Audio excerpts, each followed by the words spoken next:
The grand dining room inside Nathan Cooper's estate was a world of glass, marble, and hush. At exactly 7:30 p.m., the staff began serving dinner, silver domes lifted, wine glasses refilled, and soft jazz hummed from unseen speakers. It was how every night went in the mansion, predictable, controlled, polished, until tonight, because tonight she was sitting at the head table, Daphne Roman. Wearing her same modest pale blue work dress, hair tied back, no jewelry, no makeup. Just her presence, her calm, her unshaken spirit.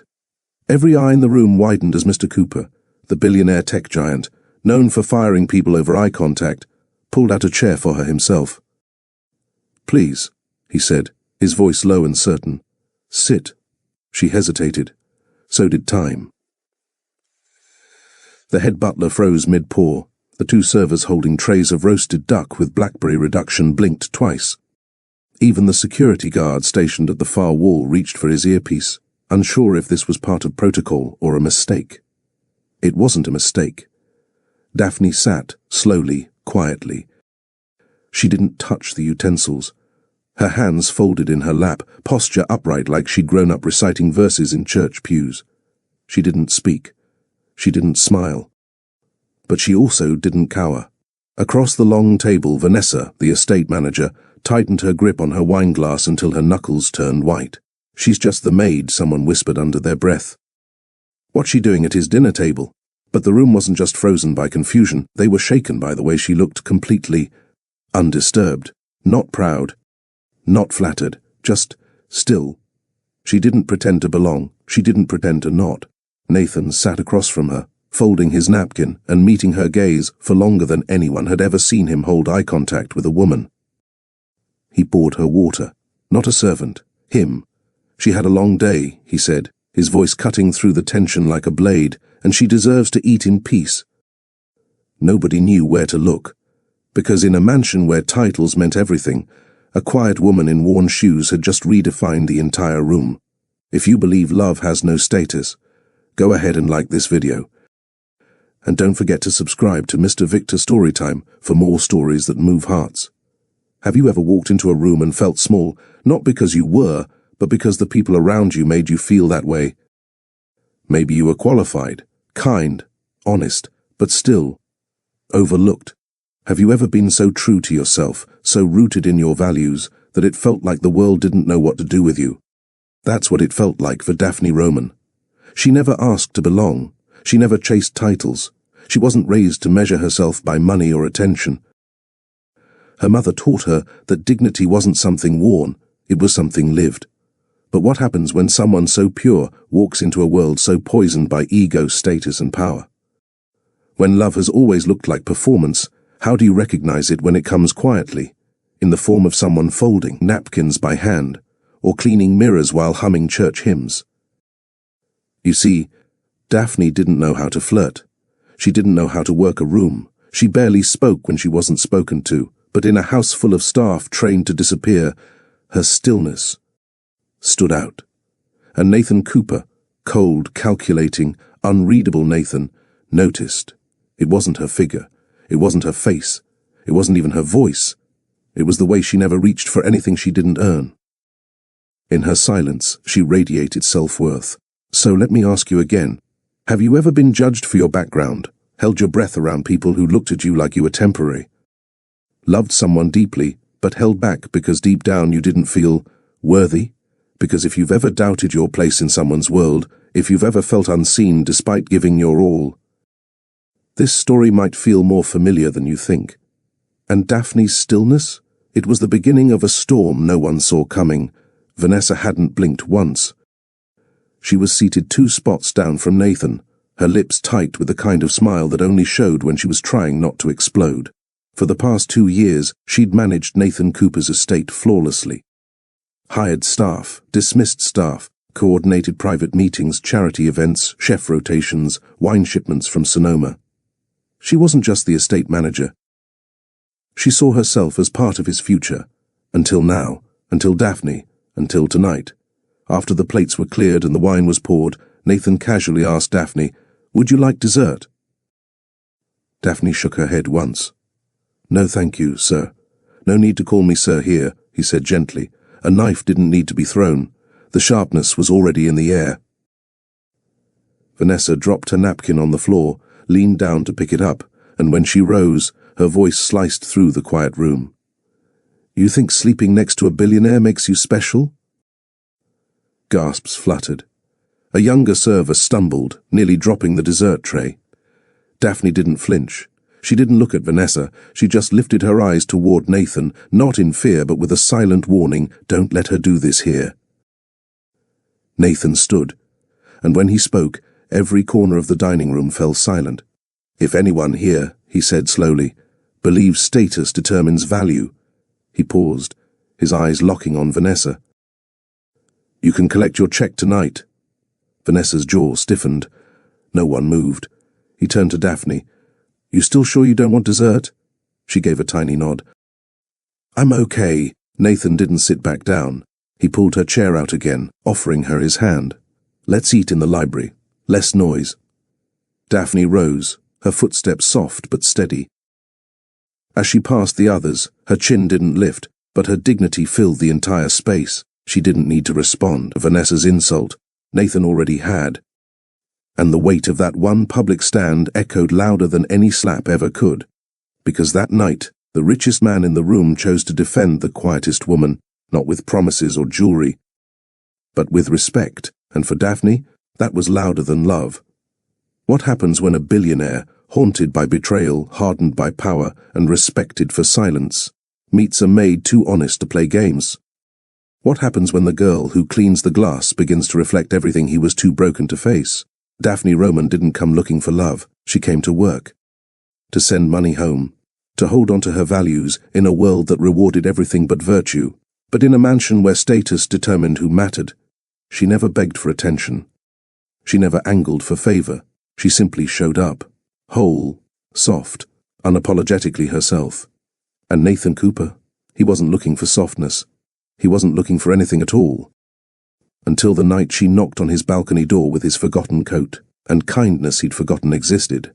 That was the night something shifted. It wasn't about touch. It wasn't about need. It was the first time in years he felt seen. They didn't fall in love in a whirlwind of passion. They fell in love in the quiet, in side glances, in shared silences, in small moments that built trust like bricks, steady, sacred, and slow. And that's what made it dangerous. Because love like that, it challenges everything. It exposes the ones who believe in climbing instead of connecting. It forces powerful men to confront their emptiness. And it teaches women who've been dismissed that they were never invisible, just too real to be easily understood. So I ask you, what do you do when the most guarded man in the city opens his world to the woman nobody saw coming? What do you do when your vow to protect your heart collides with the one person who refuses to misuse it? What happens when that one night, the night they didn't touch but felt everything, becomes the beginning of something neither of them expected? Stay tuned, because in this house, love doesn't arrive in diamonds or drama. It arrives in silence. It arrives with dignity. It arrives when two people least ready for it need it the most. Daphne Roman didn't grow up with much, but she was never empty. Her world began in a tiny duplex on the southern edge of Jackson, Mississippi. The siding was chipped, and the front porch creaked like it held secrets, but her mother kept the inside spotless. Not out of pride, but out of discipline.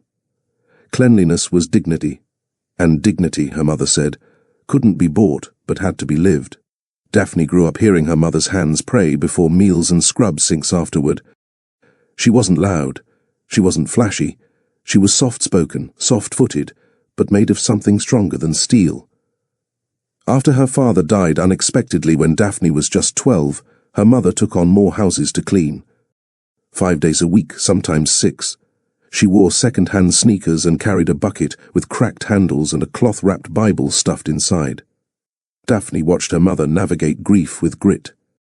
And she listened, always listened, to her mother's wisdom, to the women in their church, to the silence that came with knowing you didn't need noise to prove you were strong. That's how Daphne grew up. No loud makeup, no loud boys, just purpose. After high school, she attended a nearby community college on scholarship. She studied English, volunteered at the local food pantry, and worked weekends at a family-owned diner. One semester, a guest lecturer from a Chicago non-profit came to speak, and Daphne stayed after class to thank her. The woman smiled. "If you ever come north, you let me know. You've got light." Daphne didn't think she'd ever leave Mississippi, but life doesn't ask permission when it moves. When her mother fell sick, chronic fatigue that turned into missed work, which turned into overdue bills, Daphne knew she had to act. The scholarship didn't cover home care. The diner didn't either. With rent rising and medical costs growing teeth, Daphne made a decision. She packed 2 bags, kissed her mother's forehead, and told her she was going to Chicago. "Just for a little while," she whispered. "I'll send money back."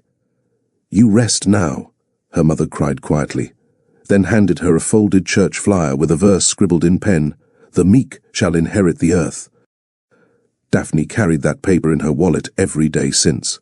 Chicago was colder, faster, and louder. But Daphne kept moving. She found a shared apartment with 2 other women near the south side. Took a job at a diner near the Greyhound station. The hours were long, the tips were uneven, and the regulars were unpredictable. Still, she kept smiling. Until one Tuesday evening, she caught sight of an agency flyer near the bus stop. Professional domestic staffing, weekly pay, flexible hours, no experience required, discretion a must. Daphne tore the number and called that night. The agency didn't ask many questions. They gave Daphne a brief orientation and ran a background check. She passed without issue. They were impressed by her calm demeanor and willingness to take early morning shifts, but what they couldn't see on paper was the invisible line she carried everywhere, a promise she'd made to herself years ago. Daphne had only fallen once. In college, her second semester, she met a young man who was kind, well-spoken, and fond of quoting poetry he barely understood. He brought her flowers once, held doors open, stayed after study sessions, offering help she didn't really need. He told her she had an old soul, and she almost believed he had one too, until the night he kissed her and tried to push further. She pulled back gently and said, "I'm waiting. For what?" He laughed, not cruelly, but carelessly. "You're still on that purity stuff?" She had felt foolish, ashamed, until she got home and her mother, sensing something off, simply hugged her and said, "Don't ever trade your peace for company." That night, Daphne prayed not just for protection, but for courage. She promised herself no man would touch her without love, without marriage, without honor. But purity wasn't about fear. It was about peace, and peace was something she wouldn't gamble with. Even now, in a new city, working unfamiliar jobs, Daphne carried that same standard. It wasn't written on her forehead. She didn't preach it in the break room, but it shaped everything. How she moved, how she carried herself, how she never lingered in conversations that weren't clean. The agency called back 2 weeks later. "We have a long-term private assignment, high-profile client, mansion on Lakeshore Drive. You'll need to wear uniform, speak only when spoken to, no personal questions, no gossip." She agreed. Quietly, the recruiter added one more thing before hanging up. "Don't expect the client to remember your name." Lakeshore Drive was unlike anything Daphne had ever seen. The black car sent to pick her up had tinted windows and a driver who didn't speak unless spoken to. She sat with her hands folded on her lap, heart steady but aware of the moment. She wasn't nervous, just alert.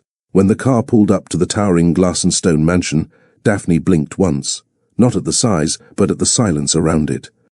No neighbors shouting, no horns, just power disguised as peace. She stepped out and was met by a sharply dressed woman holding a clipboard. "I'm Vanessa, estate manager," the woman said curtly. "You'll be assigned to light cleaning in the guest wing, 3rd floor. Don't touch anything you weren't assigned to touch. Don't enter any space labeled private." "Yes, ma'am," Daphne replied softly. "You'll wear this," Vanessa added, handing over a navy blue uniform dress with the initials NC stitched on the chest. Vanessa looked Daphne up and down, as if trying to solve a puzzle she didn't ask for. "You don't talk much, do you?" Daphne smiled lightly. "No, ma'am."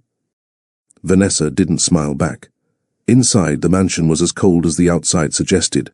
Glass walls, chrome accents, expensive artwork that looked untouched. There were no family portraits, no laughter echoing through the halls, just the steady hum of central air and the faint scent of polished marble. You'll start tomorrow at 7 a.m. Breakfast is served to staff at 6:30 sharp. Clock in. Stay invisible. Daphne nodded. She was good at invisible. What she didn't know, what no one knew, was that invisibility wouldn't last long. Not in this house. The first week passed quietly. Daphne learned the layout quickly. Her assigned corridor in the guest wing stayed mostly unoccupied. She polished surfaces, restocked linens, fluffed cushions that never seemed to be sat on. Her shoes barely made noise against the floors, and she kept her head down. She never explored more than she was allowed, never peeked into the master suite, never whispered in the halls. When she passed other staff, she nodded politely, but didn't linger in conversations. At night, she returned to her shared apartment, sent half her earnings to her mother back home, and prayed. There was something about the mansion that felt frozen, not haunted, not frightening, just cold, like someone had packed away joy and never returned for it. The other staff avoided discussing Mr. Cooper. Some hadn't even seen him in weeks. He came and went through private garages and rarely spoke more than 2 words. He eats alone, someone whispered once. Has since the divorce. Daphne didn't ask questions. She didn't need to know a man's history to clean his staircase. But still, she noticed things. A cufflink left on a windowsill, a half-finished bottle of scotch in the library, a rare photo frame turned face down on a desk she wasn't allowed to dust. She never touched them, just noticed. And one Wednesday evening, while folding a fresh set of sheets in the corridor, she did something she hadn't done in a long time. She hummed. The tune wasn't anything dramatic, just a quiet gospel melody her mother used to sing while rinsing out rags in the sink. Daphne didn't realize she was doing it until she heard the faint sound of a step behind her. She turned quickly, sheets still in hand, and found herself face to face with the man whose house she had been walking silently through for 2 weeks, Nathan Cooper. He wasn't in a suit, just slacks and a white shirt, sleeves rolled to the elbow, no tie, no expression. He didn't speak at first, just looked at her. "I'm sorry," Daphne said quickly, lowering her eyes. "I didn't mean to—" "What was that song?" he asked, cutting through her apology. She blinked. "Just something my mother used to sing." He nodded slowly. "You sing like someone who still thinks the world is good." She didn't know how to respond, so she didn't. She lowered her gaze again, folded the sheets, and placed them back in the linen basket. Nathan didn't scold her. He just stood there for another second, watching her like she was the first honest thing in his house. Then he walked away. No further words.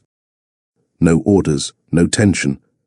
But Daphne stood frozen a little longer than usual, because for the first time since arriving in Chicago, she felt seen. Nathan Cooper built an empire before he turned 35. The world knew him as the founder of Cooper Tech, a company that transformed Chicago's tech sector with systems that streamlined corporate security, data architecture, and executive communication. His signature was speed paired with precision. Investors trusted him because he delivered results with the same intensity he breathed with. Boardrooms respected him. Competitors feared him. Staff admired him, quietly and from a distance. But admiration meant nothing to a man who couldn't trust anyone anymore. Nathan wasn't born wealthy, but once he got a taste of success, he climbed relentlessly. Nights turned into weeks.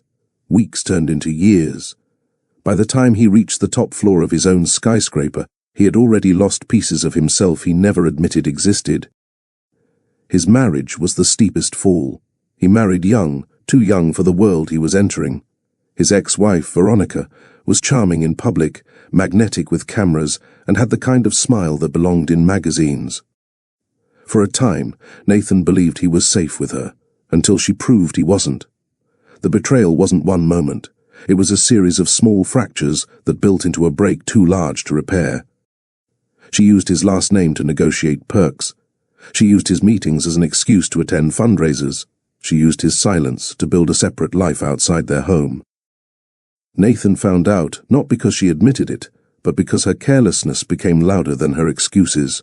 The final blow came during a gala, supposed to be their anniversary celebration. Veronica disappeared for an hour. When Nathan finally located her, she wasn't alone, and the man she was with wasn't shy about bragging.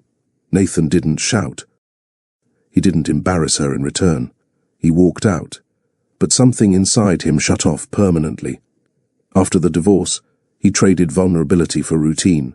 He replaced trust with caution. He replaced open doors with gatekeepers. Every part of his personal life became minimal, controlled, guarded. That was the birth of the new Nathan Cooper.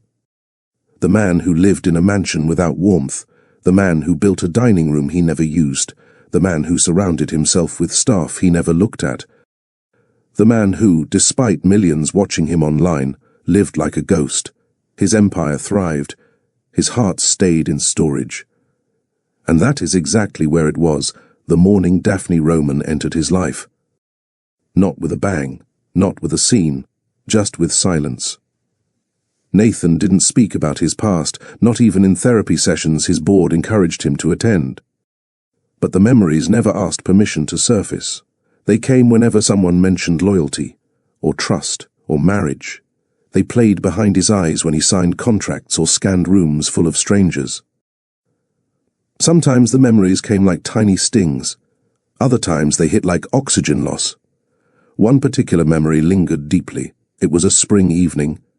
Veronica was supposed to meet him at a charity fundraiser. He showed up in a tailored black suit, proud to have her by his side, but she never arrived. Calls unanswered, messages ignored, cameras flashing as he forced a smile for the donors who expected him to act composed. An hour later, he finally found her on the balcony behind the ballroom, with another man, laughing, touching him like Nathan never existed. What humiliated him wasn't the betrayal, it was the realization that everyone else seemed aware long before he was. The whispers, the pity, the side glances. Poor Nathan. I heard she. Can you imagine? Nathan remembered standing there silently, feeling a split second of paralysis before walking away. He never confronted her publicly. He didn't give the guests a scandal to devour. He simply removed himself. But the damage was already done. Trust had caved in. Respect, something he built his entire identity around, felt compromised. After the divorce, Veronica disappeared into her own circles. Nathan rebuilt his company with twice the force, but the man who once believed in partnership and warmth no longer existed. He replaced affection with caution, conversation with silence, hope with structure. He created a life where no one could hurt him again, a life where staff were instructed not to speak unless necessary, a life where privacy was guarded like currency, a life where emotions had no place, until one soft voice in a hallway broke through it without even trying. The Cooper estate operated with military-level precision. Vanessa, the estate manager, took pride in it. Schedules were charted, staff rotations were logged. Orders traveled through digital checklists. No one improvised, no one asked questions. Don't disturb Mr. Cooper wasn't a suggestion, it was law. Staff communicated quietly with earpieces. They took alternate routes whenever Nathan moved through the house. They weren't permitted near the master suite unless Vanessa approved it. They weren't allowed to use the central staircase when he was home. They weren't allowed to knock on his study door under any circumstances. Even the kitchen staff delivered meals through a transparent pass-through chamber, minimizing contact. Every rule came from Nathan himself. But the reason behind them wasn't arrogance, it was protection. He didn't want to see pity in anyone's eyes. He didn't want anyone prying into his personal life. He didn't want to give anyone the chance to become too familiar. People who got close could betray. People who stayed distant couldn't. That was his logic. And it worked flawlessly for years, until Daphne arrived. Because Daphne didn't strategize for proximity. She didn't seek his attention. She didn't chase comfort or favor. She worked quietly, moved with purpose, and practiced the same discipline her mother taught her. Do your job, be respectful, stay gentle. Her gentleness wasn't performative. It was effortless. But even Daphne, following every instruction, couldn't anticipate the moment the rules would shift. She couldn't plan what would happen when her soft humming reached a man who'd forgotten music existed in his home. It started on a weekday afternoon. Nathan had returned earlier than usual from a board meeting. The meeting had been tense. Shareholder disputes, demands for expansion, questions about his personal involvement in an upcoming acquisition. His patience wore thin before lunchtime. He left the office before someone said something he couldn't take back. When he entered his mansion, he expected the same silence that always greeted him. But instead, he heard a soft, steady sound drifting through the hallway. It wasn't a radio. It wasn't one of the staff chatting. It wasn't music from the sound system. It was a voice. Pure, untrained, warm. It came from the guest corridor. Nathan stopped walking, not because he was annoyed, but because the sound felt familiar. He followed it slowly, trying not to make noise as he approached. When he reached the corner, he saw her, Daphne, folding fresh linens with her head slightly bowed. Her voice carried no performance, no ambition. It was simply a melody she carried from childhood, offered to the quiet hallway like a prayer. Nathan didn't move at first. Something in his chest tightened, the first sign of emotion he had allowed in months. The sound reached a part of him he had long blocked off, a hymn. He hadn't heard one in years. Not since his grandmother passed, the only woman who ever told him he needed rest as much as he needed ambition. He stood there longer than he intended. Not studying her, not analyzing her, just listening. The hallway felt different with her voice in it, less cold, less empty, and he realized he missed warmth more than he admitted. He didn't intend to reveal himself. But Daphne turned at the exact moment his foot made the slightest shift on the floor. Her humming stopped instantly. Her eyes widened just enough to show surprise, but not fear. "I'm sorry, sir," she whispered. "I didn't know anyone was here. Nathan should have walked away." But for the first time in a long time, he didn't. Nathan stepped into the corridor fully, leaving no room for misinterpretation. Daphne straightened her shoulders and clasped the folded sheets against her stomach, waiting for reprimand. But Nathan didn't look angry. He looked curious. "What were you singing?" he asked. The question hung between them. Daphne blinked. "Just an old hymn, sir." He nodded slowly. It sounded calm. There was a pause. He wasn't sure how to continue. Vulnerability wasn't a language he practiced. It reminded me of started again. It reminded me of something from a long time ago. Daphne didn't push him to explain. She simply nodded, respecting whatever memory he chose not to share. Nathan studied her for another moment. He wasn't used to people offering silence without discomfort. Most women he'd met filled quiet moments with charm, compliments, demands. Daphne offered none of that. "You sing," he said, "like someone who still believes the world's good." Her breath caught, just slightly. "My mother used to sing it when she was tired," she replied. "Said it helped her feel steady. Does it work for you?" He asked. "Yes, sir." Nathan took that in. Then, in an unusual move, he softened his voice. "You don't have to call me sir every time." She looked up, puzzled. "That's protocol, sir." A corner of his mouth twitched, almost a smile. Almost. "Well," he said, "protocol bends sometimes." He didn't stay longer, didn't ask more, didn't reveal himself. But as he walked away, something shifted inside him, a quiet seed of curiosity, a crack in the emotional armor he spent years building.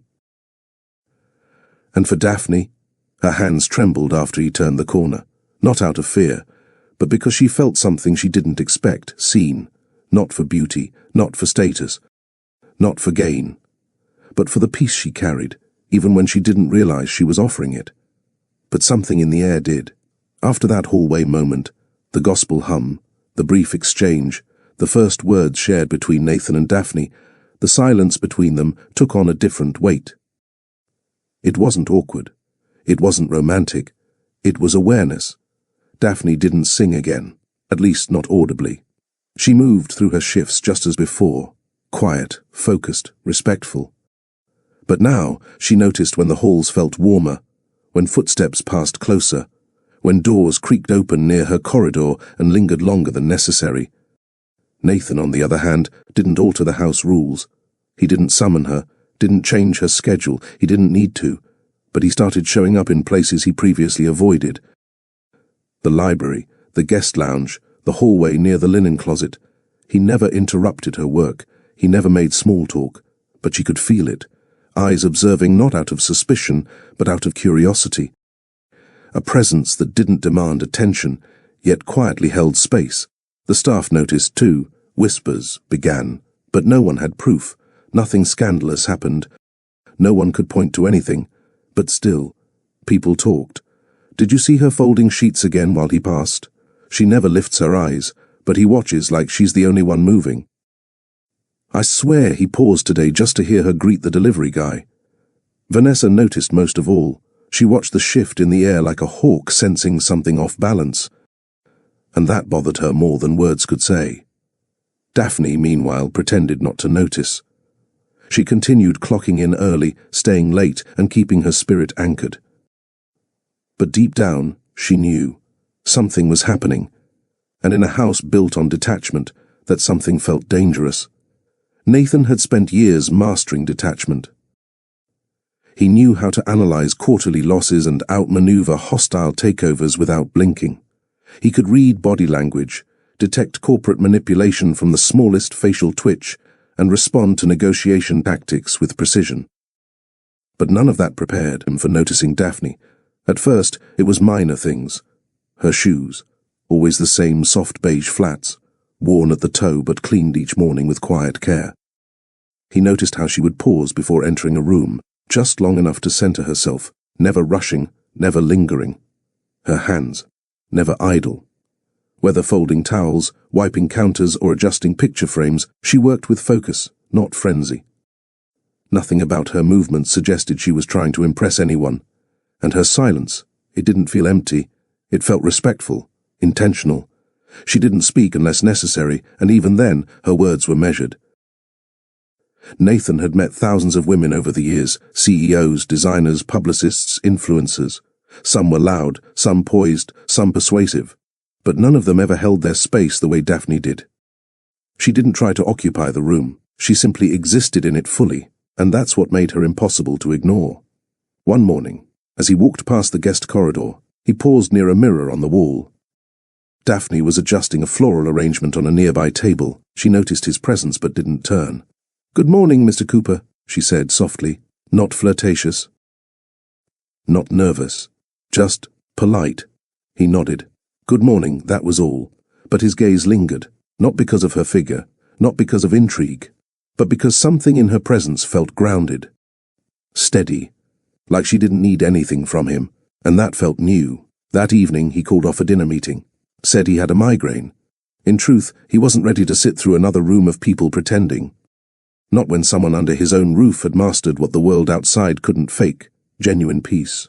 The boardroom upstairs had seen its share of battles, hostile mergers, investor confrontations and tech presentations that could make or break billions.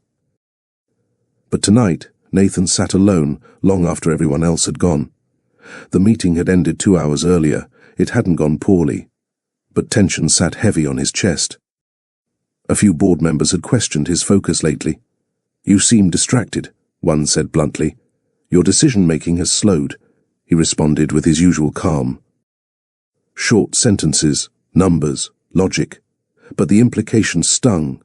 The idea that peace was interfering with his edge. As the city lights blinked beyond the windows, Nathan rubbed his forehead and poured himself a drink. The whiskey burned a little more than usual. He stood up, jacket slung over his chair. He walked down the hallway slowly, thinking too much, until a knock startled him. Not loud, just 2 soft taps. He turned.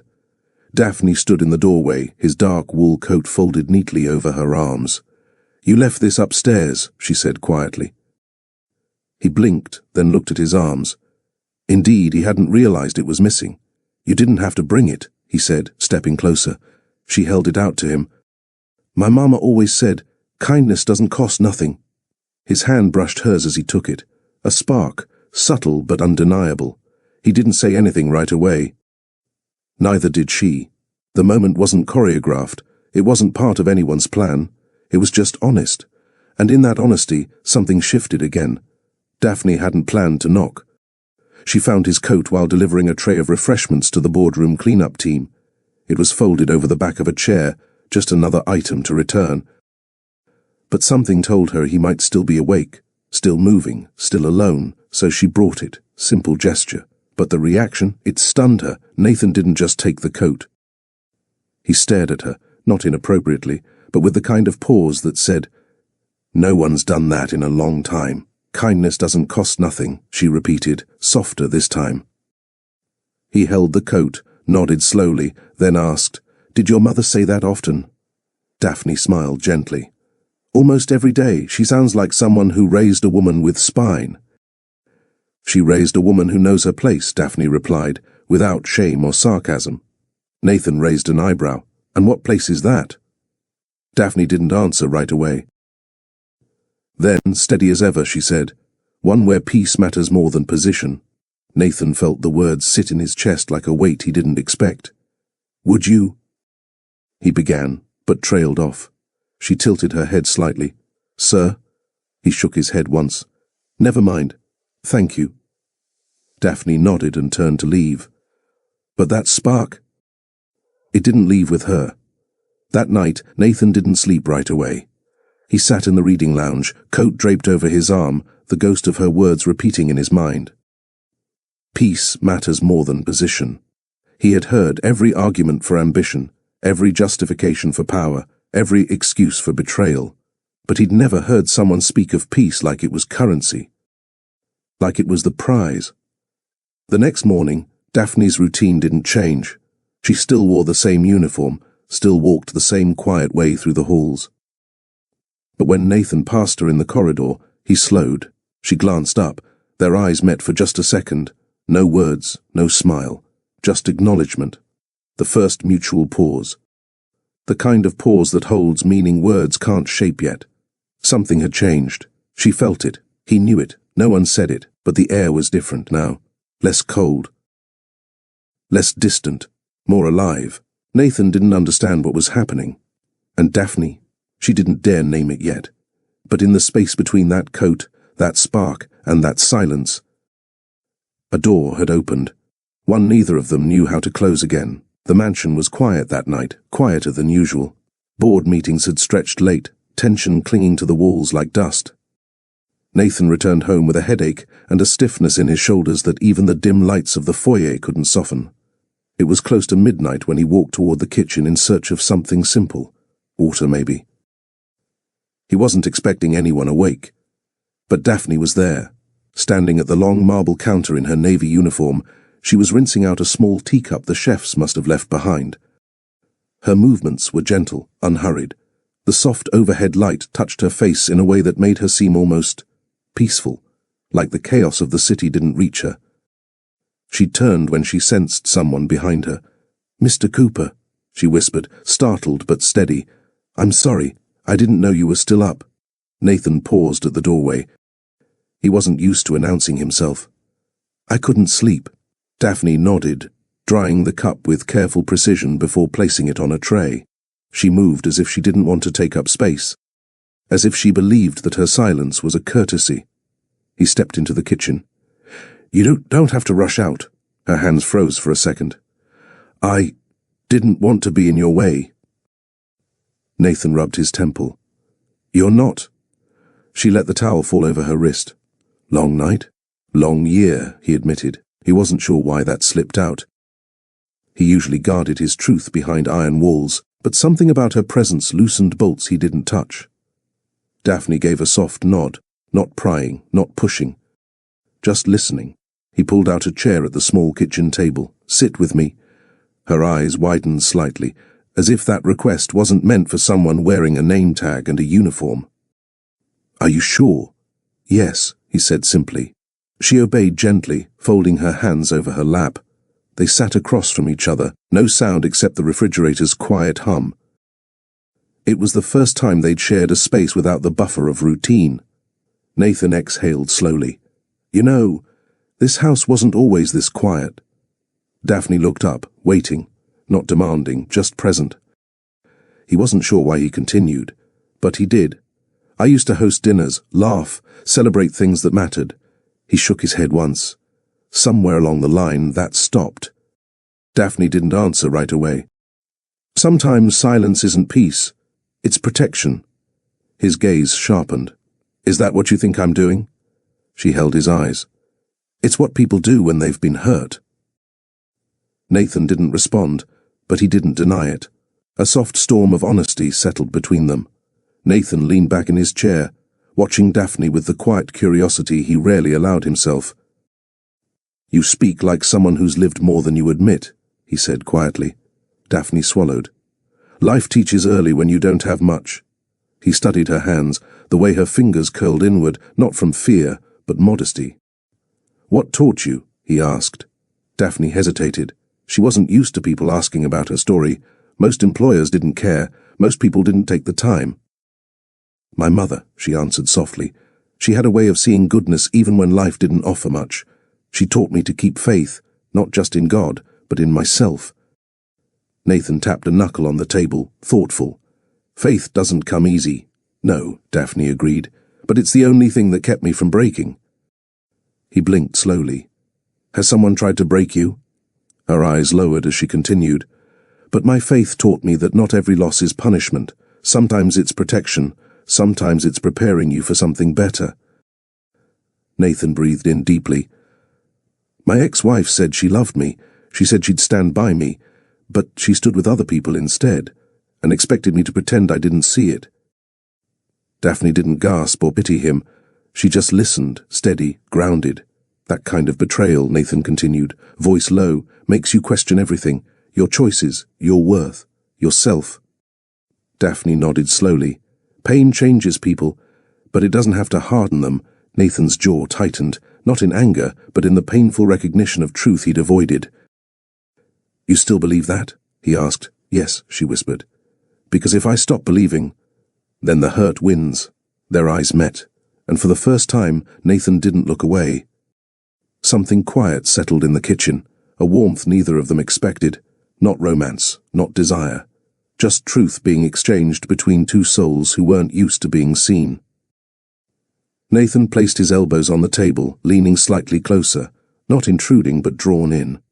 You speak like someone older than your age. My mother says suffering ages the heart, Daphne replied softly. Does it? He asked. She took a breath. It teaches you what matters and what doesn't. He nodded, thinking deeply. And what matters to you, Daphne? Her lips parted, but she didn't rush to answer. Peace, she finally whispered, and being able to look at myself without shame. Nathan absorbed that. Most people chase comfort, position, status. I don't need any of that, she said gently. I just need to sleep at night, knowing I didn't trade my values for convenience.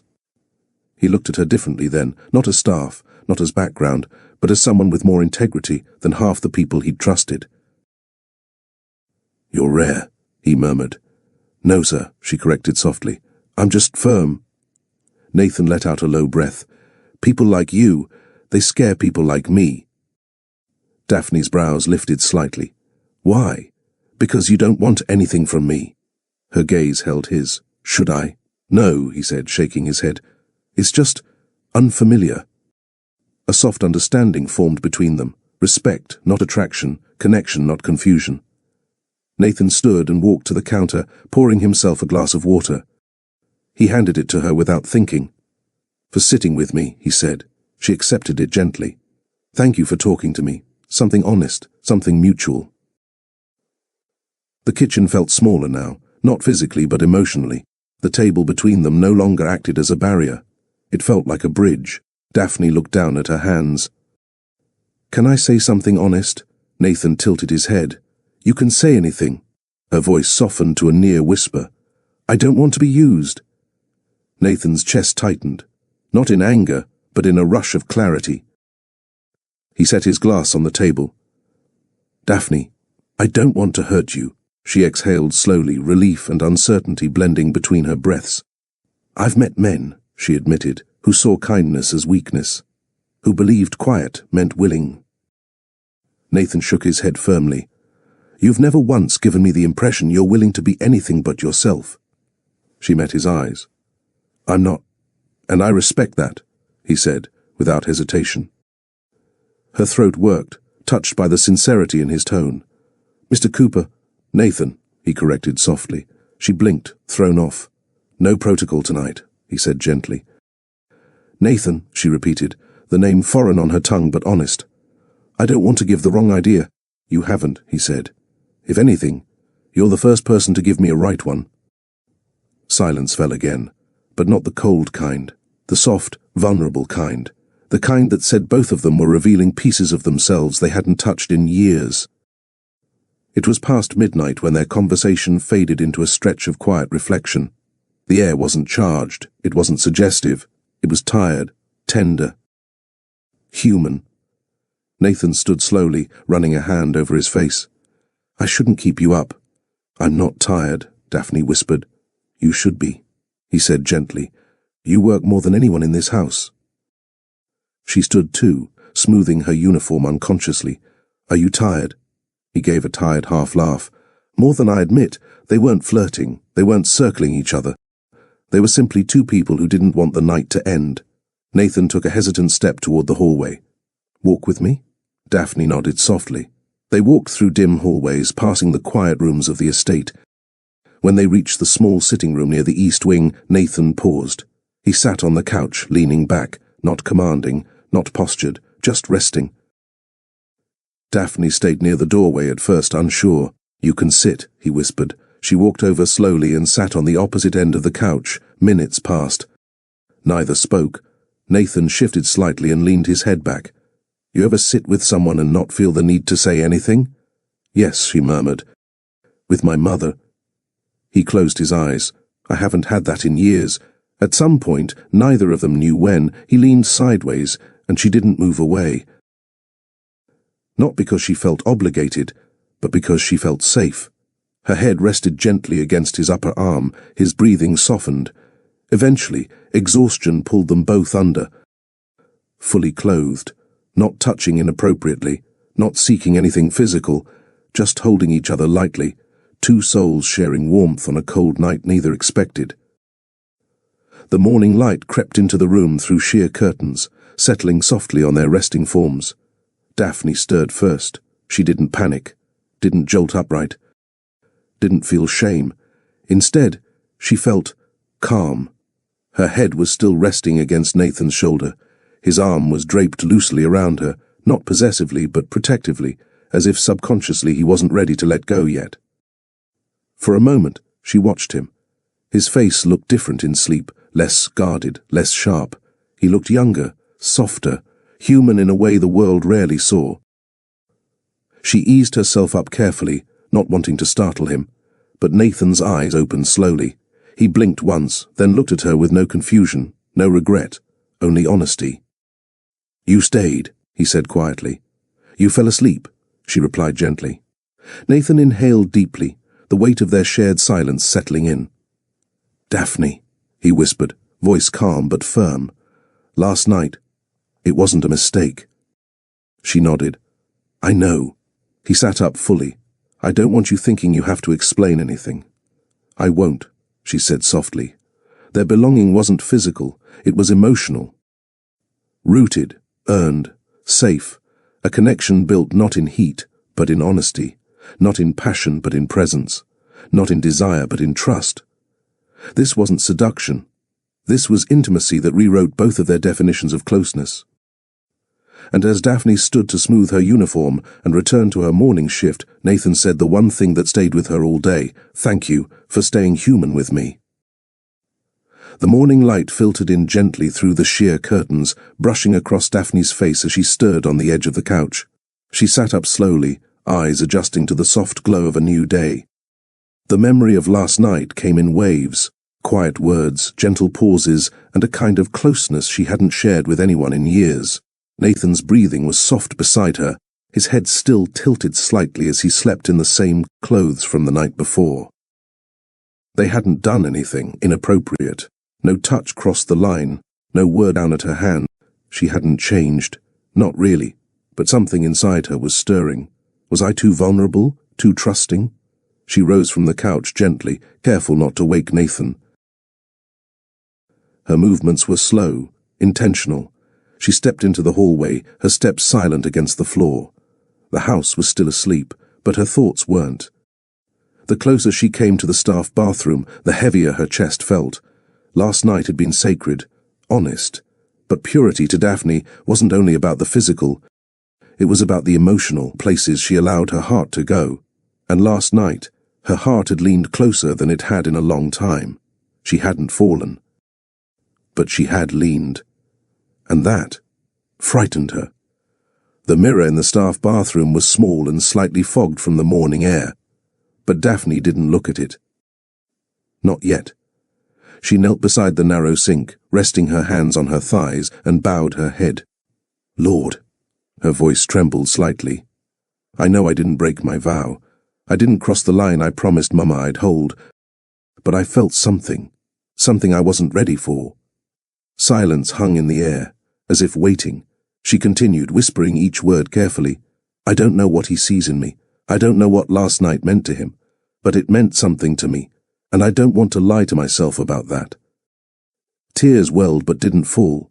I stayed, Lord, not because I wanted anything, but because it felt like he needed someone real, and maybe I needed that too. Her voice cracked now, just slightly. But please help me stay strong.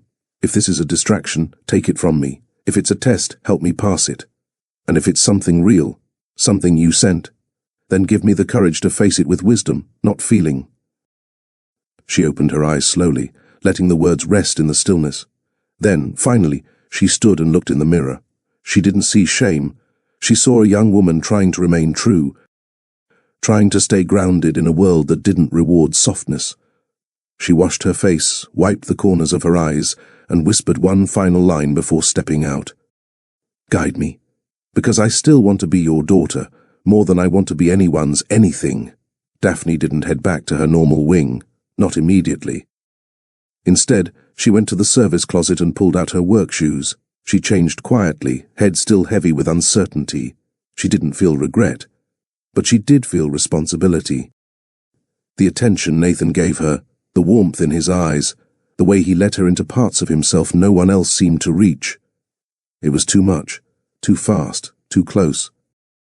Not because he'd done anything wrong, but because her peace was still healing. So she walked to her room, grabbed her bag, and quietly folded the extra uniform the agency had given her. She didn't need to make a scene. She would leave a note with the estate manager, thank them for the opportunity, and return home to Jackson for a while. Her mother would be thrilled. Maybe that was exactly what she needed. To reset, to breathe, to get clarity. She moved quietly, methodically, tucking her Bible into her purse along with her bus card. She had just slipped on her coat when she heard it. Footsteps, and the familiar, measured voice of the last man she expected to see at that hour. Going somewhere? Nathan stood in the hallway, holding a coffee cup in each hand, one for him, and one she somehow knew was for her. His hair was still tousled from sleep, and he hadn't changed out of yesterday's dress shirt. But his presence felt intentional, awake, grounded. Daphne froze, her coat half-buttoned. Leaving? He asked, no judgment in his tone. She didn't answer. He took a step closer. I figured you'd feel conflicted. I didn't expect you to just disappear. I wasn't disappearing, she replied gently. I was stepping back. He nodded slowly, offering the coffee cup. She hesitated before taking it. Daphne, he said, voice steady. Last night wasn't a mistake. I didn't ask you to stay out of weakness. She looked away. He continued. I asked you to stay because you're the only person in this house who makes the silence feel less empty. Her fingers curled tighter around the coffee cup. I'm not asking you to stay as staff, he said, voice softer now. I'm asking you to stay as someone who matters to me, as someone who makes this place feel human again. Daphne's heart pounded. He didn't say it to trap her. He wasn't manipulating her. There was no contract, no offer, no charm, just honesty. And it disarmed her more than anything else ever could. The hallway stretched quiet between them. Daphne stared down at the coffee cup, her reflection faint in the dark surface. She didn't answer him, not right away. Her mind was still full of scripture, of prayer, of thoughts she hadn't sorted yet. But her feet didn't move. Nathan didn't push. He simply stepped aside, leaving the path open. "You don't have to decide anything today," he said. "I just needed you to know." She set her coat down, placed her bag on the nightstand, and began remaking her bed. Outside her window, the city was just beginning to wake. And inside that room, without saying a word, Daphne had made her choice. She wasn't walking away. Not yet. Not when something this honest had just begun. The energy inside the mansion had changed. At first it was subtle, a few double takes in the hallway, an extra second of silence when Daphne walked into a room, but whispers, like wind through cracks, eventually grow loud enough to rattle the walls. "Did you see her leave the East Wing this morning?" "She came in with a coat, left without it. I heard she sat with him in the kitchen, alone, at that hour." Daphne pretended not to hear. She kept her movements precise, neither rushed nor hesitant. But her eyes caught glances she used to ignore, and the looks weren't the usual cold indifference of the mansion.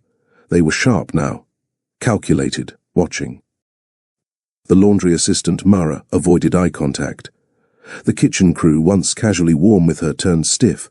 One of the drivers even whispered, "She'll be gone in a month," while pretending to scroll on his phone. Daphne didn't respond. She never did. But the silence had weight now. Vanessa, the estate manager, noticed it all and let it grow. She didn't spread the rumors. She didn't have to. She just gave them oxygen, allowed space for speculation to thrive, and under her breath she began sharpening her disdain. Because power, in places like this, didn't come from job titles, it came from perception. And the perception of Daphne was changing fast. To them she was still just the maid, but now she was a threat. The confrontation didn't come in a dramatic scene. It came in the linen room around 3 p.m. while Daphne was folding guest towels. The scent of lavender detergent lingered faintly in the air. Vanessa entered without knocking. Her heels clicked once, twice, then silence. Daphne didn't look up right away. She sensed the shift. The room dropped a few degrees colder. "Still working the humble act?" Vanessa asked, arms crossed. Daphne looked up slowly. "Excuse me? You heard me," Vanessa replied, stepping closer. "You're not fooling anyone with your quiet and pure routine." Daphne returned her gaze calmly. "I'm just doing my job, Miss Vanessa." Vanessa scoffed. "Please, you think sitting across from Mr. Cooper makes you different from the rest of us, like you belong in his world?" Daphne didn't flinch. "I've never said I did, but you implied it the moment you stayed," Vanessa snapped. "Girls like you, from nowhere. You should be grateful just to clean a house like this, not sleep in it." Daphne's lips parted, but she said nothing. "I bet you haven't even been to college," Vanessa continued. "Probably just another charity case girl who knows how to play innocent to move up." The words stung, not because they were true, but because they were thrown so carelessly. But Daphne didn't raise her voice. Didn't cry. She folded another towel and placed it on the shelf. "You done?" she asked gently. Vanessa's eyes narrowed. "You think silence makes you strong?" "No," Daphne replied softly, "but grace does." That was when Vanessa's tone sharpened. "You're playing dangerous games. Don't act surprised when it ends badly." Daphne turned fully now, meeting her eyes. Vanessa's nostrils flared, but before she could respond, a deeper voice cut through the doorframe. "Is there a reason you're speaking to her like that?" Nathan stood at the door. No warning, no announcement, no emotion on his face, just a stillness so heavy it stole the air from the room. Vanessa stepped back slightly. "Mr. Cooper." He raised one hand. "Don't," he said. Not another word. Vanessa straightened her blazer. "We were just having a discussion." "I heard enough." His gaze shifted to Daphne, who stood calmly, her chin up but not defensive. "Is this how you treat each other when you think I'm not listening?" Nathan asked, still facing Vanessa. "She's getting special treatment," Vanessa said quickly, trying to regain control. "And the staff sees it. You were out of line," he said, his tone cold now. "She's not the problem. The whispering, the arrogance, the politics among staff, that's the problem." Vanessa looked stunned. I don't care what uniform she wears, Nathan continued. Respect isn't based on job title, it's earned by character. And from what I've seen, Daphne has more of that than half this house. Silence, heavy, final. He turned to leave, but Daphne's voice stopped him. I never asked to belong in this world, she said clearly, her voice soft but unwavering. I didn't come here to compete. I came here to serve, with dignity, and I will leave with it too, no matter how I'm spoken to. Nathan turned slightly, his expression unreadable. Vanessa didn't respond, and for the first time since she joined the house, Daphne wasn't just the maid, she was the one standing tallest in the room. The moment spread like wildfire. By evening, the staff had heard bits and pieces of what happened near the linen room. No one could confirm the full exchange, but one fact was clear: Nathan Cooper had spoken. Publicly, and in defense of a maid. It was the first time in the estate's history that he'd ever acknowledged a staff member in front of others, let alone stood up for one. Vanessa was noticeably quiet during the afternoon briefing. She didn't speak to anyone.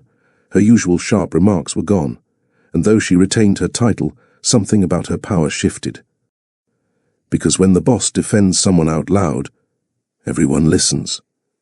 Daphne continued her tasks as usual, not addressing the buzz. She moved through the house with the same calm focus, but this time the weight of eyes didn't feel accusatory. They felt curious, not admiration, not affection, but something new, respect. That night, just before dinner service, Daphne was summoned, not by Vanessa, by Nathan. She entered the dining room cautiously, expecting a message or request, but he pulled out the chair at the end of the long polished table. For you, he said. She blinked. Me? He nodded. I'd like you to eat here. With me. The kitchen staff watched from the corridor, stunned, and in that moment, across the house, every whisper went silent. Daphne sat slowly. Her hands rested gently on the edge of the linen napkin, eyes steady but unsure. She didn't smile. She didn't apologize. She simply existed, present, composed, exactly as she'd always been. Nathan poured water into her glass himself. I thought you might prefer something quiet tonight, he said. She looked at him, really looked at him. It was a reset. A moment to reclaim what the whispers tried to strip from her, her right to exist with dignity, without question. They talked, softly, not about anything extravagant. Nathan asked about her childhood, her favorite songs, her mother's health. She asked about his grandmother's cooking. It was slow, simple, human. The staff watched from a distance, uncomfortable, surprised, intrigued. Because this wasn't flirtation, this wasn't scandal, this wasn't another one of Nathan Cooper's cold decisions. It was something new, something real, and the entire mansion knew. This wasn't a fling, this was a beginning. The morning after the dinner that shifted the entire atmosphere of the estate, a different kind of silence settled over the mansion. Not the peaceful kind Daphne brought, not the cold kind Nathan used to live with. This silence carried an edge. Daphne felt it before she saw anything. She sensed it while aligning fresh towels in the hallway closet and while delivering Nathan's schedule to the office desk. Something was off. Something was tightening the air. And then she saw her. A woman standing at the front entrance, wrapped in a fitted charcoal coat, her hair styled flawlessly, her heels sharp enough to announce her return with each step. She didn't look like someone visiting. She looked like someone reclaiming territory. A housekeeper tried to greet her, but she lifted her hand in a dismissive gesture. I know where I'm going, she said coolly. Daphne froze mid-step, her breath catching. She recognized the face instantly, because she had seen that face in headlines, in magazines about tech CEOs, in articles analyzing Nathan Cooper's divorce. Elena Cooper, the woman whose betrayal had shaped the man Daphne now knew. Elena walked toward Nathan's private office as though she still had the right. The staff exchanged glances, and whispers flitted across the foyer like sparks. Daphne didn't move. She just watched, and felt something she didn't want to name. Then Nathan appeared at the top of the staircase. He stopped halfway when he saw Elena. His posture stiffened, but he didn't turn around or hide. He wasn't afraid of her. But the tension in his jaw showed he wasn't expecting this. Nathan, Elena breathed almost sweetly. "We need to talk, a real conversation. Not lawyers, not statements, just us." The room seemed to tilt. The staff paused, even the walls listened. Nathan's reply came measured, controlled. What could you possibly want to discuss? That single word made Daphne's stomach tighten. Nathan walked down the remaining steps slowly, expression unmoved. "I'll give you 10 minutes, he said. "That's all." He gestured toward the study. They disappeared behind the door. And just like that, the past walked right back into Nathan's world, as if it had every right. Daphne didn't intend to overhear anything. She went to deliver linens to the guest rooms like always. But as she passed the corner near Nathan's study, she heard Elena's voice, sharp, emotional, and familiar with power. "You can't honestly expect me to believe you're moving on with her." Daphne froze. She hadn't even stepped close. Elena's voice simply carried. Nathan replied, calm as ever. "This isn't your concern. Everything about you used to be my concern," Elena snapped. "And you think you can replace me with a maid?" Daphne pressed a hand to her stomach. Not because of the insult, she had been insulted before, but because hearing it tied to Nathan. It made something twist inside her. "And what if she gets attached?" Elena continued. "What if she thinks she's special? What if—" "You don't get to question her character," Nathan cut in sharply. A beat of silence followed. Elena scoffed softly. "So it's serious?" Nathan didn't answer. That silence sliced through Daphne's chest. Not because she expected anything from him, but because she finally felt the scale of what she had stepped into. He was a billionaire with a past too loud for her quiet world. And Elena, someone who once owned his last name, had come back demanding space. Daphne heard footsteps approaching and quickly stepped away from the wall, slipping into the hallway as if she'd never been there. But no matter how fast she walked, Elena's words followed her. "You think you can replace me with a maid?" Daphne didn't cry. She didn't panic. She simply folded her hands tightly, swallowing everything quietly the way she always did. Except this time, the quiet hurt. Later that afternoon, Daphne found a moment alone in the storage room. She sat on the stool near the window, the one place she sometimes used to breathe when the noise of the world felt too heavy. Her hands trembled slightly, not from fear, but from everything she had held inside since morning. She whispered aloud, not for anyone else to hear, not even fully for God, but for truth's sake. "I'm not some billionaire fantasy," she murmured, voice barely audible. "I wasn't made for this world. I don't want to be some story people tell behind closed doors." Her throat tightened. "I didn't ask him to notice me. I didn't ask him to see me. I didn't ask for this feeling. This connection." She rubbed her palms against her skirt, grounding herself. "I came here to work. I came here to focus. I came here to help Mama. And now I'm in the middle of something I never wanted." She lifted her eyes to the small window, watching sunlight spill across the floor. "Nathan is a kind man, a hurting man, and maybe I helped him breathe for a moment. But that doesn't make me his equal. It doesn't change the world he lives in, or the people who belong there." She shook her head gently. "I'm not trying to be his choice. I'm not trying to be anything. I just want peace." Her voice softened to almost nothing. "And with her here, with everything she represents, I don't know where I fit." Tears finally slid down her cheek, silently, tenderly. Daphne wiped them quickly when she heard footsteps outside the door. She stood, straightened her uniform, lifted her chin. By the time she stepped back into the hallway, no one would have guessed she had cried, except one person. Nathan, who turned the corner just as she walked out. Nathan recognized something immediately, the slight redness around her eyes, the tightened posture she tried to hide, the quietness too deep to be coincidence. "Daphne," he said softly. She paused. "Yes, sir." He stepped closer. "You've been avoiding me." "No, sir. I've just been working." "Don't lie to me," he said quietly, not harsh, not demanding, just honest. Her breath wavered. "I didn't want to get in the way. In the way of what?" She hesitated. Then, carefully, "Your past." Nathan exhaled slowly, pinching the bridge of his nose. Elena came for closure. Nothing more. She didn't sound like it, Daphne whispered. She doesn't get to define me anymore, he said, stepping closer.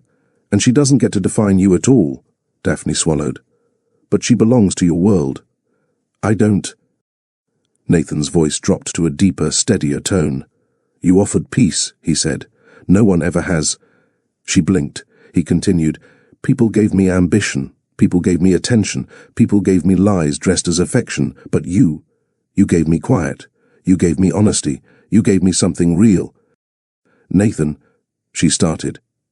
I don't want Elena, he said firmly. I don't want old pain.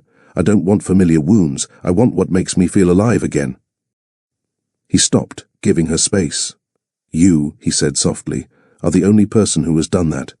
But even with his sincerity wrapping around her like warmth, something inside her still pulled back. Her fear wasn't his words. Her fear was what the world could do with them. That evening, as the staff prepared for dinner service, Daphne slipped into her room quietly. She closed the door behind her, leaned against it, and took a deep breath. Nathan's words replayed in her mind. Every sentence soft but grounded. Every promise made with the calm certainty she'd come to trust. But even so, her heart wasn't light. Because truth wasn't the same as safety, and what she heard from Elena earlier that day had carved a fear she couldn't shake. So Daphne walked to her small dresser, opened the top drawer, and folded her spare uniform with steady hands. She placed her Bible on top of her bag, smoothing the cover gently. She didn't cry this time. She wasn't leaving out of heartbreak. She whispered softly, Lord, I don't want to walk away from something honest, but I also don't want to drown in something too big for me to carry. A single tear slid down her cheek. She didn't wipe it. She zipped her bag halfway, not all the way, not yet, but far enough. She sat on the edge of her bed, staring at the door. Waiting, not for permission, but for strength. Because leaving didn't always mean quitting. Sometimes it meant protecting the parts of yourself you weren't ready to give away. The cold morning breeze brushed against Daphne's cheeks as she sat at the edge of the bus stop bench, arms crossed, her suitcase tucked between her feet. Her hoodie was pulled over her curls, shielding her from the wind and from the stairs. She didn't know where she was headed, only that she couldn't stay in that house any longer. The neon sign of a closed corner store flickered above her. A cab had passed by. A few pedestrians hustled past without noticing the quiet woman whose world had just cracked at the core. Behind her, the rumble of a vehicle stopped, not a city bus, too quiet, too smooth. Her heart didn't want to believe it, but her soul knew the sound of that engine. She didn't turn, not even when his shoes clicked on the pavement behind her. Nathan stood still for a long moment, watching her like she might disappear if he moved too fast. His heart thundered in his chest as he swallowed the pain of seeing her like that, alone, exposed, cold. No driver, he finally said, voice rough. Just me. She looked up slowly. Her eyes were swollen, lips pressed tightly together. I didn't know where else to go, she whispered, tone edged with disbelief. I didn't want to go to my aunt's. Didn't want to answer questions I wasn't ready to ask myself. Nathan exhaled. I don't care where you were headed. I care that you don't stay gone. A silence swelled between them, heavy, honest. He reached into his coat pocket, pulled out a thermos. Still got your favorite? Hazelnut, 2 sugars. I stopped by the shop near the clinic. Thought maybe you'd be here. Daphne hesitated, then took the warm thermos, fingers brushing his. You remembered. I remember everything about you. She blinked fast, but he didn't pressure her to speak. He simply slid onto the bench beside her, close enough to be there, far enough to respect her storm, and for the first time in hours, Daphne exhaled something that felt like air. The coffee warmed her palms, but it was Nathan's presence that kept the cold away. He turned to her, voice softer than she'd ever heard it. She showed up out of nowhere, no warning. Just walked into my office like the years didn't happen. Daphne stood ahead, unmoving. I didn't lie, Daph. I just didn't know how to bring up someone who doesn't matter anymore. Not after the way she left. And yet, you let her in, Daphne replied, her tone still. You let her sit across from you, talk to you. Without telling me, she said she wanted closure. Nathan said, I thought maybe if I heard her out, she'd leave for good. Closure isn't a secret. Closure is a conversation you have with the person you're with now. Nathan dropped his head. You're right. Daphne glanced at him. I've dealt with being overlooked before. I've worked with women who smiled at me while plotting to replace me. I've lived with silence, betrayal, and abandonment. I'm not scared of heartbreak, Nathan. I'm scared of hope. His throat tightened. I didn't mean to make you question us. Then why didn't you say something? Because I didn't want anything to come between us, not even a ghost from my past. I handled it wrong, and I accept that. But please believe me. I've never looked at her the way I look at you, not even close. His words weren't dramatic. They were raw. I didn't fall in love with you because you're convenient, Daphne. I fell because you make me better, because you saw me before the title, before the suits. You didn't care about the mansion or the meetings. You made me laugh at myself. You challenged me. You calmed me. She turned her head slightly, eyes meeting his. I'm not asking for perfection, she whispered. Just truth, even when it's ugly. Nathan nodded, slowly. Then here's mine. I don't know how to live this life anymore without you in it. Nathan stood, not in a rush, not in showmanship, but in a quiet, reverent way that made Daphne's breath catch. From his coat pocket, he reached into the inner lining and pulled out a small velvet box, black, clean, timeless. Daphne froze. Nathan. He knelt, not dramatically, not in the way wealthy men make a scene, but in the way real men meet their mistakes with humility. This isn't because I messed up. This isn't because I'm trying to win back your favor like it's a negotiation. She blinked, unsure if her heart could take what he was about to say. This ring isn't about business or fixing my image. I don't want your signature on a paper. I don't want you to sign a prenup. I don't want you to enter another contract. He opened the box. A ring sat inside, simple but elegant, a golden band with a diamond that didn't scream wealth but whispered sincerity. I want you, just you, as you are. No defenses, no obligations. I'm not offering you a fantasy. I'm asking for your forever.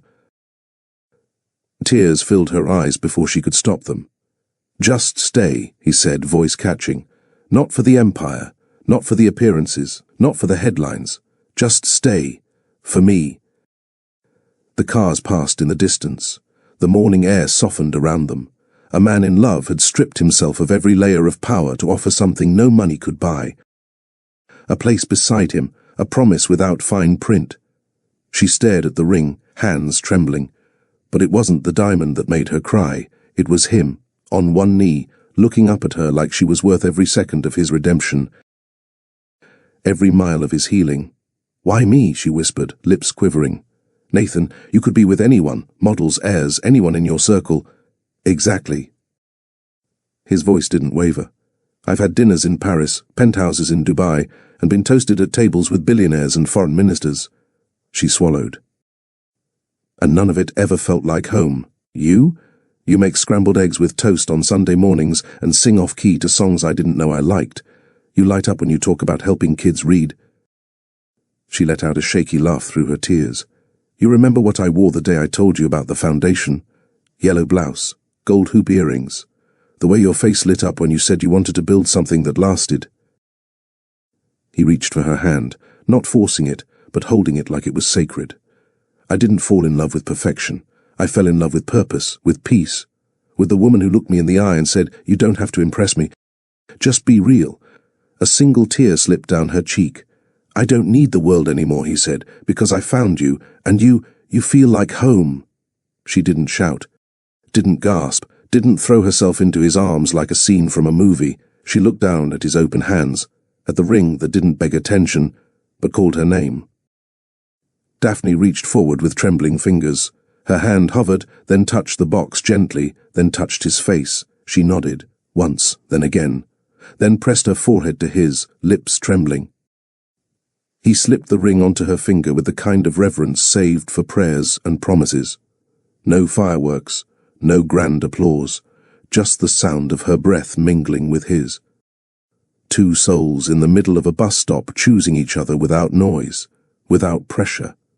He pulled her into his arms, holding her like something precious, like something he didn't deserve, but would spend his life honoring. "Let's go home," he whispered into her hair, and for the first time in days, she smiled through her tears. Because home wasn't a place, it was him, and now, it was them. The late autumn air carried a gentle chill as Nathan stood on the porch of the modest blue brick house nestled in the heart of Eastview. Daphne's neighborhood wasn't flashy, but it was rich in something his high-rise life in Manhattan never offered: sincerity. Nathan smoothed down his cashmere coat, more nervous than he'd been in any boardroom. He had faced angry shareholders, hostile takeovers, even public scandal. But none of that had prepared him to meet the one woman who mattered most to Daphne: her mother. Daphne opened the front door, her warm smile grounding him instantly. "You're going to be fine," she said gently, sensing his tension. "I don't know how to meet the woman who raised the woman I'm falling for," Nathan admitted, his voice lower than usual. "Just be yourself," she whispered, slipping her hand into his. Inside, the aroma of cornbread and smoked turkey filled the home, wrapping Nathan in a feeling he couldn't name. The walls held framed scripture verses, hand-stitched quotes, and family photographs. A quiet hymn played from a speaker in the corner, his eyes on the sparrow. Mrs. Essie Rivers walked in wearing a floral church dress and a knitted shawl. Her posture held the kind of grace that comes from faith and years of prayer. Her eyes locked onto Nathan's, searching, not judging, just reading. "You must be Mr. Nathan," she said, voice soft but firm. "Come on and sit. Let me see who this man is that got my daughter glowing." Nathan smiled sheepishly, removing his coat. "Yes, ma'am. Thank you for having me."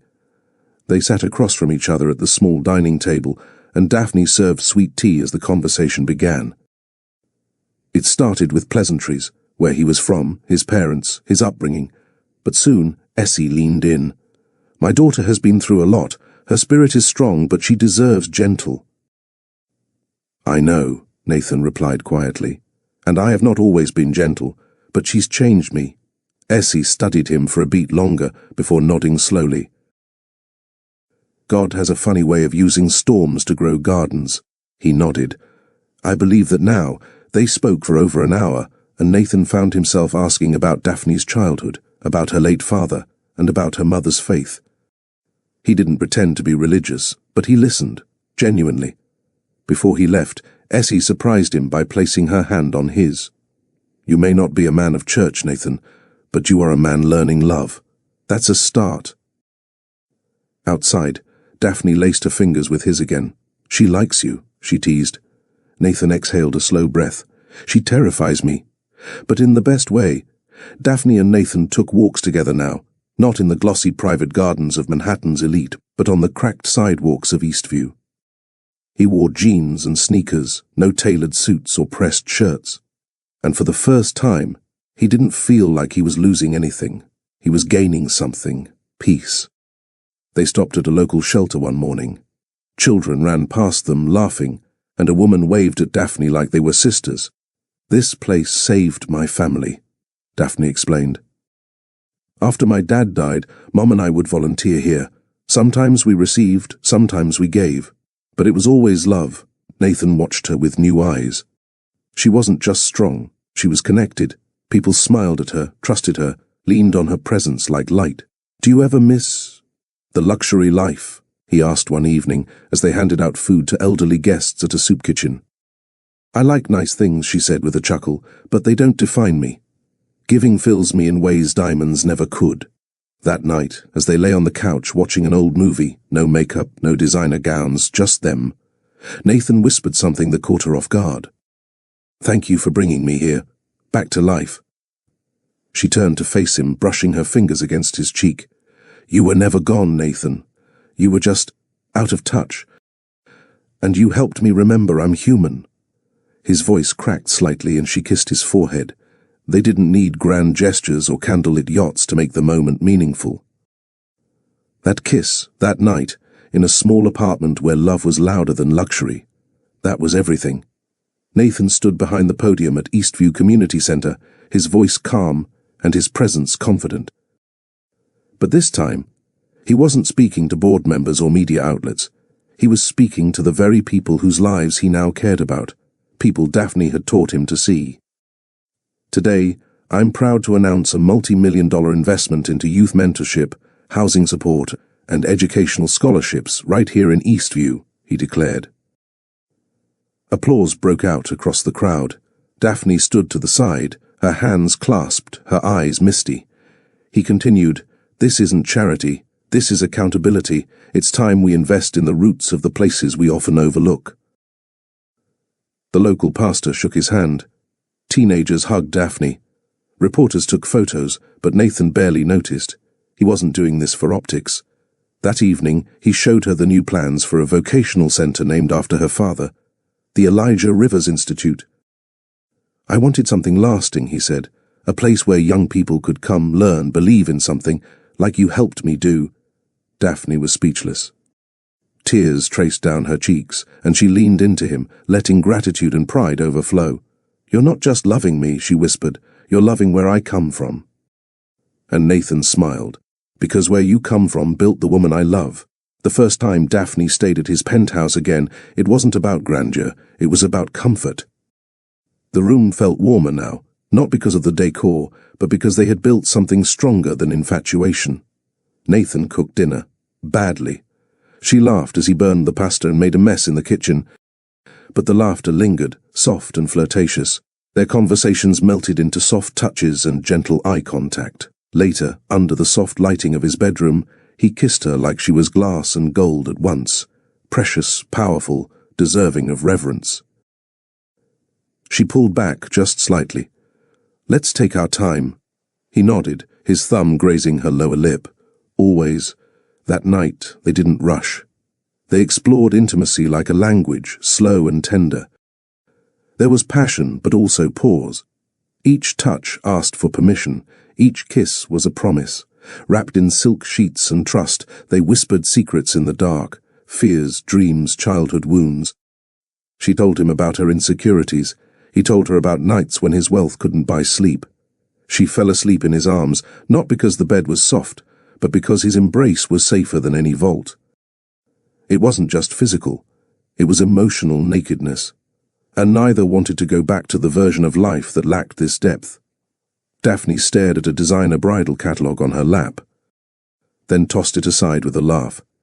"I don't want $1 million dress. I want something that feels like us." Nathan, sitting across the room reviewing investment reports, looked up. "Then let's make it about us. Just us." They decided on a small chapel outside the city, a place Daphne had once attended retreats. It was surrounded by oak trees and lilacs, with wooden pews and no red carpet. No press, no gold-plated invitations, just close family and a few friends. No bridal magazine spreads, no designer partnerships. Essie blessed the union with a prayer circle. Daphne's cousin sang a gospel ballad. Nathan's sister flew in quietly and held Daphne's hand during a moment of pre-wedding jitters. The day arrived with clear skies. Daphne walked barefoot down the aisle in a handmade ivory gown. Nathan wore a navy blue suit, no tie, just simplicity. "I don't need the world to witness this," he whispered as she reached him. "I only need you," she smiled. "This is the only vow that matters." They exchanged handwritten vows that didn't promise perfection but presence. They kissed gently, sealing not just love but a decision, to do life privately, purposefully, passionately. And as they danced alone under hanging lights behind the chapel, Nathan pulled her close and said, "Thank you for loving me back to life." She rested her head on his chest. "Thank you for proving love doesn't need applause to be real." The Mississippi sun hovered low and golden, casting a warm glow over the backyard of the old Rivers family home.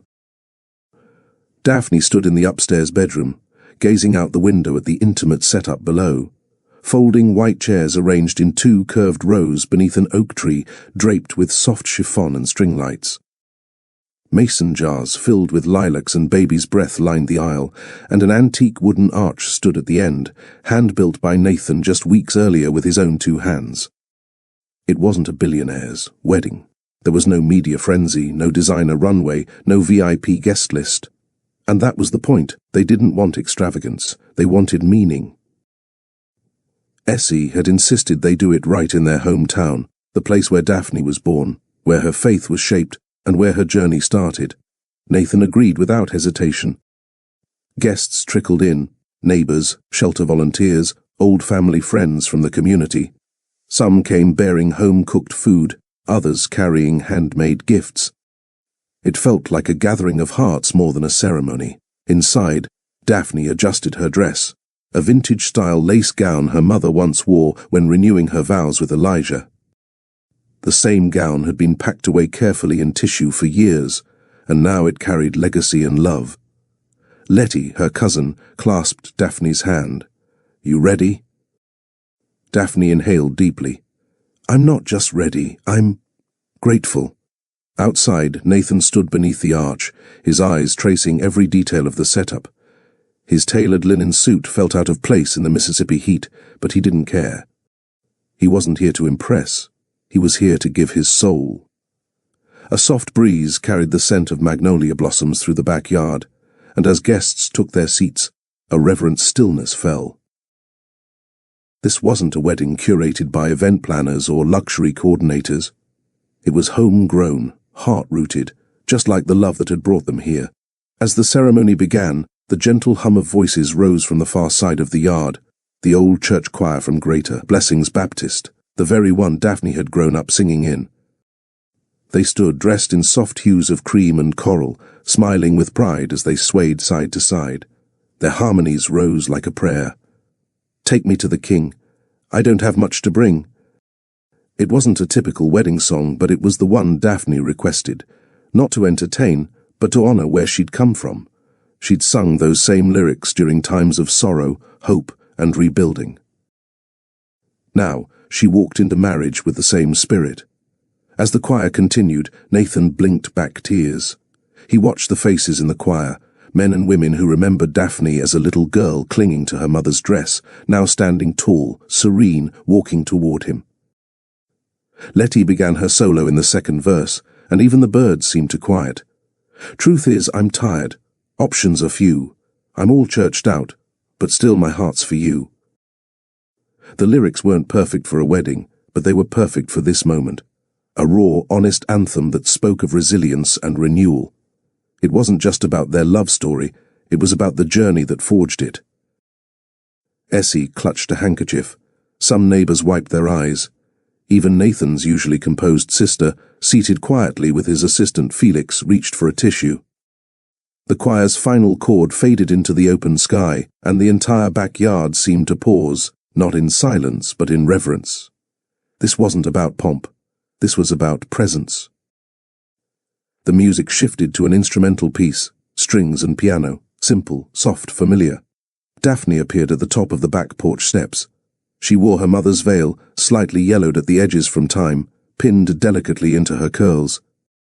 The lace fluttered slightly with the breeze, catching the sunlight like a halo. Nathan's breath caught. He had seen her in gowns before, in runway looks and elegant cocktail dresses. But this was something holy. He felt the tears gather before he could stop them. Not dramatic sobs, just quiet, sincere awe. His throat tightened. This was the woman who had taught him how to feel again. Who had taught him that silence could speak, that faith could rebuild what shame had broken. He had thought he'd never believe in marriage, but now he believed in her. And through her, everything sacred. Essie stood at Daphne's side, escorting her down the aisle arm in arm. The two moved slowly, with grace, each step carrying generations of love, loss, faith, and hope. Nathan wiped his eyes as Daphne drew closer, their gazes locked, no words, just that soul-deep knowing. When she reached him, she placed her hand gently in his. Essie kissed her cheek, whispered something no one else heard, and stepped back. "You okay?" Daphne whispered. "No," Nathan replied, voice cracking. "I'm overwhelmed." She smiled. "Good." Pastor Holloway opened the ceremony with a quiet prayer. He didn't read from a script, he simply spoke of grace, about what happens when people decide to love without fear. And through it all, Nathan kept looking at Daphne. Not the veil, not the dress, just her, the woman who had walked into his brokenness and made it sacred. After the ceremony, the backyard transformed into a joyful gathering. Long wooden tables were set under the trees with mismatched chairs. There were no place cards, no gold-rimmed plates. Just barbecue, fried catfish, baked macaroni, sweet tea, peach cobbler, and laughter that rolled into the evening sky. Aunt Thelma brought her famous banana pudding. Someone started a domino game near the shed. Cousins danced barefoot on the grass, while the local DJ played 90 seconds R&B remixes with a gospel twist. Nathan was in the middle of it all, holding Daphne's hand, not as a CEO but as a man, fully present, fully human. He laughed when a kid accidentally splashed sweet tea on his shirt. He took selfies with neighborhood teens who couldn't believe that Nathan Whitmore was in Eastview eating collard greens like one of them. Daphne slipped off her heels by dusk. Her curls were frizzy from humidity, and her dress had a stain from the barbecue sauce. And she had never looked more beautiful. They didn't cut a tiered fondant cake. They shared a homemade lemon cake Daphne's cousin baked in her own oven. They didn't toss a bouquet. They handed it to a young couple in the crowd, encouraging them to believe in lasting love. There were no fireworks, but fireflies danced around them. There was no fancy honeymoon announcement, just real joy. As night fell, they sat around a fire pit, leaning into each other. "I don't need anything more than this," Daphne whispered. Nathan kissed her temple. This is the first day of forever, and for once, he didn't need headlines. He only needed her hand in his. The firelight flickered against their faces as they stood under the oak tree again, just the two of them. Most guests had left or were slow dancing on the far side of the lawn. Nathan gently took Daphne's hands, pulling her closer until her forehead rested against his. "Did you ever imagine this day would come?" he asked. "Some days I didn't even imagine I'd survive," she whispered. "But now I believe in miracles." He cupped her face with both hands, his thumbs brushing away the trace of a tear. "Then let me make you another vow." "You already did," she smiled. "This one's for every ordinary day after today," he said softly. "I vow to still hold your hand when we disagree, to bring you breakfast when you're tired, to remind you how beautiful you are, even when you forget." Daphne placed her hand over his heart. "And I vow," she said, "to never let fame replace faith, to be your peace when the world gets loud, and to love you even when the news isn't good." Their kiss wasn't staged. It wasn't posed for cameras. It wasn't grand or showy. It was deep, slow, filled with gratitude. The kind of kiss that said, "I choose you, always."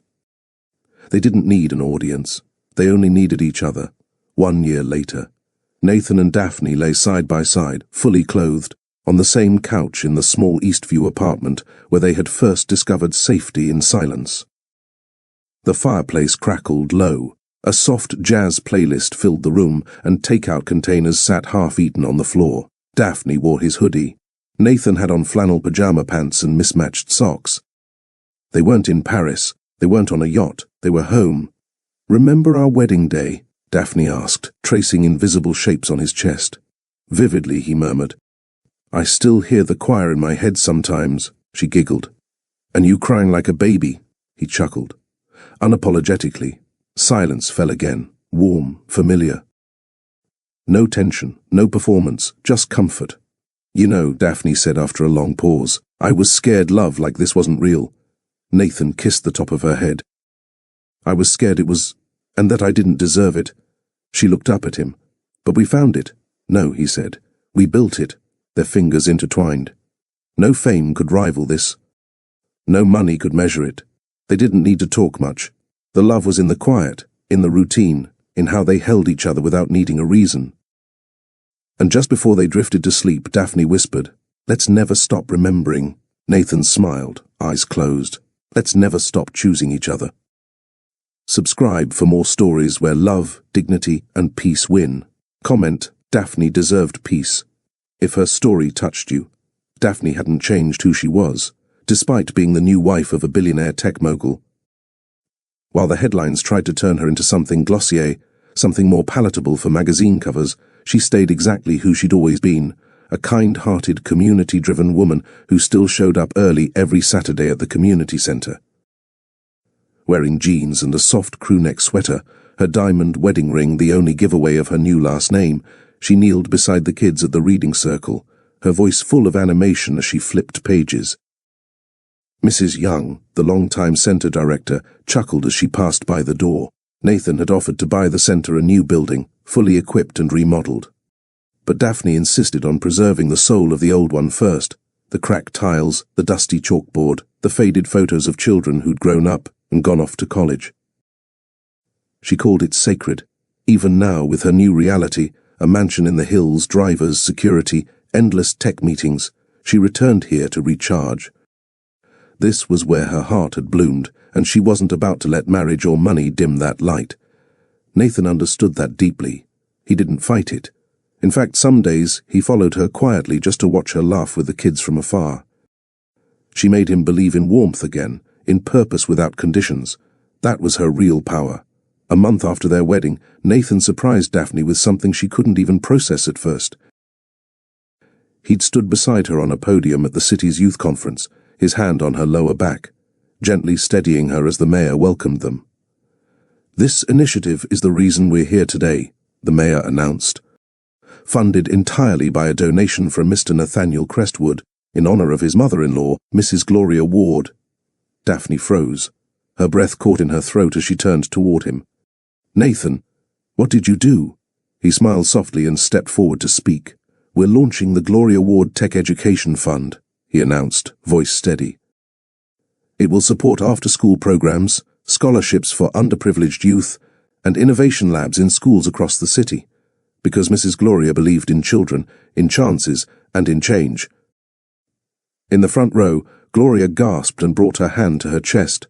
The crowd erupted in applause. Daphne felt her knees weaken as tears welled up in her eyes. She clung to Nathan's arm, not because she needed balance, but because her heart was overflowing. Later that night, as they sat on the floor of their living room, shoes off, takeout containers open, she whispered, "I didn't think I could love you more." Nathan kissed the inside of her wrist. "That's how I feel every time you walk into a room." It wasn't about the money, it was about meaning, and he'd given her mother a legacy no one could ever erase. On their first wedding anniversary, Daphne had laid out a lace dress Nathan had picked for her, silky and romantic. But when he walked into the bedroom and saw her in one of his oversized hoodies and socks, lying on the bed smiling, he stopped in his tracks. "You, changed your mind?" he teased. She patted the space next to her. "Come lie down." He raised an eyebrow. "Like this?" "Exactly like that. Hoodie, socks, no pressure, just us." He slipped off his watch, climbed onto the bed, and lay beside her. They were fully clothed, their bodies not pressed in hunger, but in calm, their fingers interlocked between them, palms warm. Daphne sighed. "You know what I want this tradition to be?" Nathan tilted his head toward her. "Tell me. No distractions, no expectations, just us, every anniversary. We lie down, like this, fully dressed, fully here." "No phones," he joked. She rolled her eyes and reached over him to silence his buzzing device. No phones. They stared at the ceiling. They talked. They laughed. They listened to the silence between words. And slowly, in the quiet, they drifted into a peaceful nap, the kind of rest that only comes when you're safe. As the night breeze whispered through the open balcony, Nathan and Daphne lay facing each other in the dim-lit bedroom. Outside, the city pulsed with its usual urgency, cars honking, music thumping from distant rooftops. But in their room, time stood still. There was no need to impress each other, no pressure to perform, seduce, or escalate. Just their breath, just their heartbeat sinking. He reached out and brushed her hair behind her ear. "You look like the moment I knew I'd never be the same." Daphne smiled softly, the corners of her lips curving with warmth. "You look like peace." Nathan didn't kiss her lips. He kissed her forehead, then the space between her brows, then her shoulder, where her old scar was from falling off her childhood bike. Each kiss was a vow. Not of desire, but of devotion. They didn't make love that night. They just loved. No lights dimmed, no music played, no candles were lit. And still, it was the most romantic night of their marriage. Because peace is a kind of intimacy too. Sometime past midnight, Daphne stirred beside him. Nathan was awake, watching her. Her eyes fluttered open, and she blinked at him groggily. "Still up?" He nodded. "Just thinking about—" He paused, running his thumb over her knuckles. "How far we've come. How I almost missed this life because I thought I had everything already." Daphne turned to fully face him, their hands between them. "You didn't miss it," she whispered. "You chose it. That's what makes it real." Nathan leaned forward and kissed her palm. "You know," he murmured, "everyone thinks our story started at that fundraiser, the one where you wore that green dress and I spilled wine on my shirt trying not to stare at you." She chuckled. "You looked ridiculous." "I did," he smiled, "but that wasn't when it really started." He pulled her hand to his chest. "No, it started tonight." "Why tonight?" she whispered. "Because tonight we were still, we were honest, we were whole." She leaned her forehead against his, and together they said the words at the same time. That was the night our real story began.